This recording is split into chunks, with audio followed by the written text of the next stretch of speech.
আমার কোনো ছেলে বন্ধু ছিল না এমন মন্তব্য করেছেন অভিনেত্রী শিরিন শিলা।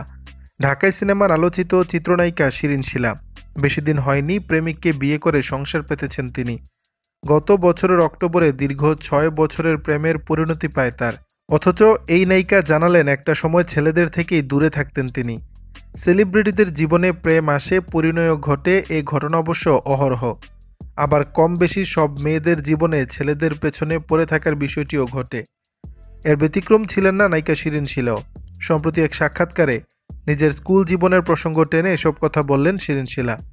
ছেলেদের পেছনে পড়ে থাকা নিয়ে নায়িকার ভাষ্য, একদিন স্কুল ছুটির পর দেখতে পেলাম কয়েকজন ছেলে আমার পেছন পেছন আসছে, কিন্তু ওরা আমাকে কিছু বলেনি, টিস করেনি। আমি শুধু দেখলাম আমার বাসা পর্যন্ত তারা ফলো করে চলে এসেছে। তখন বুঝতে পারলাম ওরা যেহেতু কিছু বলছেও না, জিজ্ঞাসা করছে না, হয়তো আমার বাসা চেনার জন্যই অনুসরণ করছে। এরপর শিরিন শিলা বলেন, আসলে আমি ছোটবেলা থেকেই ছেলেদের থেকে অনেক দূরে, কারণ আমি শুধু স্কুলে যেতাম আসতাম, আর আম্মুর সাথে নাচের স্কুলে যেতাম। আবার ছোটবেলা থেকে নাটকের শুটিং করতাম, এ পর্যন্তই সীমাবদ্ধতা। শিরিন শিলা আরও বলেন, কিন্তু এই যে ছেলেটেলে দেখা আমার লাইফে আমি পাইনি। শুধু আম্মু স্কুলে নিয়ে যাওয়া আশা করত। ছোটবেলা থেকে এটাই হয়ে এসেছে। আমার কোনো ছেলে বন্ধুও ছিল না। মানে ছেলেদের যে বেচে পড়ানো হতো আমি সেই বেচেও পড়তাম না।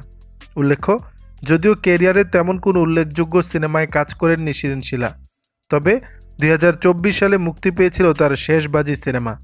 দর্শক, বিষয়টি নিয়ে আপনাদের মতামত জানাবেন নিচের কমেন্ট বক্সে।